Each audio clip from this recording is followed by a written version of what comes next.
अस्सलाम वालेकुम नाज़रीन, नुकुरच ऑफिशियल सां गॾु आहियां मोहम्मद अली नुकुरच। अॼु सिंध असेंबली में कराची में ख़ासि तौर ते सिंध में पर ख़ासि तौर ते कराची मां नदी नालनि ते कब्ज़नि ऐं पाणीअ जे इशूज़ ते सुवाल उथारिया विया। उन ते हुकूमत कहिड़ा जवाब ॾिना ऐं उन ते मेंबरनि छा ॻाल्हायो, उन मेंबरनि जा हाल अहवाल ॿुधायूं था। जिन सुवाल उथारिया उते कराची में नदी नालनि जे हवाले सां ऐं पाणी माफ़िया टैंकर माफ़िया जे हवाले सां उन्हनि जेका हिते ॻाल्हि ॿोल कई, अचो त उन्हनि सां ॻाल्हायूं था। हुननि जो छा चवणु है? नदी नालों पे कब्जे हैं यहाँ पे और टैंकर माफिया का राज है यहाँ पे, उस हवाले से आपको कितना मुतमईन किया हुकूमत की तरफ से? देखिए, वही वाली बात है कि बातें तो सब कर रहे होते हैं। उन्होंने बता दिया, क्योंकि मेरा सवाल 2 साल पहले का था। तो 2 साल पहले मैंने 2023 तक का, क्योंकि हमारी जब असेंबली स्टार्ट हुई 2024 में, तो 2023 तक का मैंने पूछा था, उन्होंने वहाँ तक का जवाब दिया। तो अब ये वही वाली बात है कि हम मुतमईन तो नहीं हो सकते जब तक कि, क्योंकि काम नज़र आना चाहिए। कराची शहर में इस वक्त पानी की जो किल्लत है, लोग इस वक्त परेशान हैं जितनी, क्योंकि हर किसी की बसात नहीं होती कि वो टैंकर से जो है वो पानी ख़रीद सके। जब टैंकर को पानी मिल रहा है, इलीगल हाइड्रेंट्स चल रहे हैं, उन्होंने जैसे कि बताया कि 340 के करीब जो है वो उन्होंने इलीगल हाइड्रेंट्स बंद किए हैं। 100 मेरे ख्याल में समथिंग पे जो है वो FIR भी की गई है, मगर FIR इसका हल नहीं है, क्योंकि 25 MGD पानी जो वो टैंकर माफिया इस्तेमाल कर रही थी, तो वो उन्होंने वापस दिलवाया। इससे अभी जो खामोशी से जो काम हो रहा है उसका कौन जवाब देगा? मैडम, कोई मुशर्रफ का दौर था जब कोई रोड खोदता था भी इजाज़त लेनी पड़ती थी, तो अभी इतना बड़ा हाइड्रेंट कायम हो जाता है, उधर से टैंकर निकलते हैं, इंसान को पता नहीं चलता क्या होता है क्या। बात वही आ जाती है कि उस वक्त जो है बल्दियाती निज़ाम को खुद मुख्तार किया गया था। एक जो जनरल काउंसलर था वो भी खुद मुख्तार था, उसकी इतनी अथॉरिटी थी कि पुलिस भी उसके मातहत थी कि वो सवाल जो है वो पुलिस को कर सकते थे, पुलिस एक कॉल पे उनकी सुनती थी। इस वक्त जो है वो हमारे पास बल्दियाती निज़ाम हमारा मजबूत नज़र नहीं आ रहा।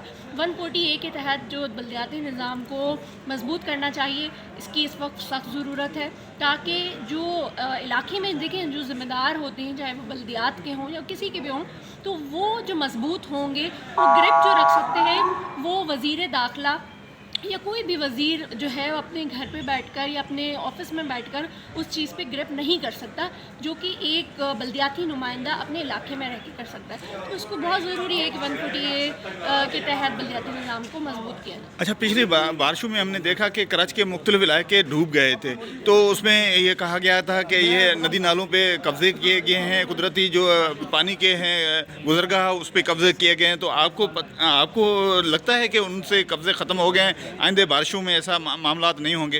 बड़ी बड़ी बिल्डिंग्स बन गई हैं, बड़ी बड़ी जो हैं वो इमारतें बन चुकी हैं, तो ये तो आसान नहीं है। मगर ये कि वही वाली बात है कि अगर चाहें तो सब कुछ हो सकता है। अगर आप निज़ाम को बेहतर बनाना चाहेंगे तो कोई बड़े स्टेप आपको लेने पड़ेंगे। देखें, जो ये जितने भी नदी नालों के ऊपर कब्जे हुए हैं या जो जहाँ से सीवरेज का पानी गुजरता है, उसका नुकसान देखिए, हम एक शहरी होने के साथ हम उस वक्ती फ़ायदा देख लेते हैं, लेकिन दूसरे शहरियों से मुश्किल का सामना होता है। वो एक बहुत ही दुश्वार अमल होता है जब रोड और रस्तों पे नदी नालों का मंजर पेश कर रहे हैं, हुकूमती तनकीद का निशाना बनती है और आवाम को मुश्किलात होती हैं।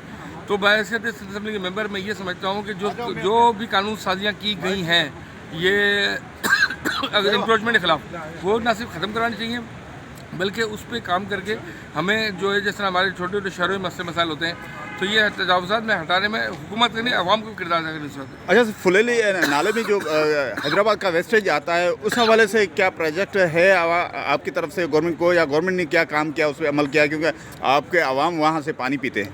बिल्कुल जनाब, ये आपने बहुत अच्छा सवाल किया। फुलेली नाले से जो पानी हमारे टंडों थाना सीवरेज का गुजर रहा है, इसके ऊपर वेस्टेज का पानी टंडों थाना से गुजारा जा रहा है, लेकिन वो आने वाले वक्त में हमारे टंडों खान की, मेरा जो हल्का जो वहाँ से गुजरता है, ये पानी आपका बहुत ही, आपने सवाल ऐसा किया है कि मेरे दिल को लगा है कि वो जो है मेरे पूरे हल्के को डुबा भी, यानी डूब जाएगा वहाँ से।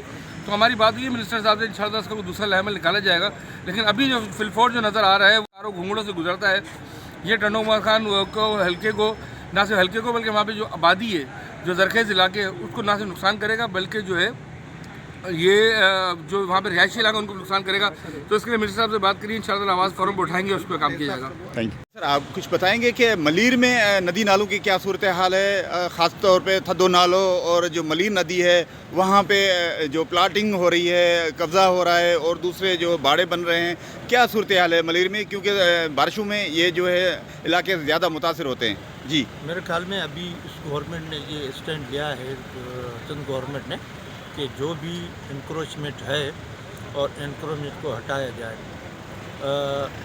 थद्दो नालों पर तो नहीं, मलीर नदी के ऊपर काफ़ी जो कायदाबाद से लेकर आगे तक, उससे आगे नहीं है, कायदाबाद से लेकर थोड़ा ही आगे तक यहाँ इंक्रोचमेंट है और इस इंक्रोचमेंट को हटाना चाहिए। जब भी ये कहीं डूबते हैं, नुकसान पहुँचता है, तो क्रिटिसाइज फिर गवर्नमेंट को करते हैं। करना भी चाहिए, गवर्नमेंट का काम है उनके इंक्रोचमेंट को हटाना।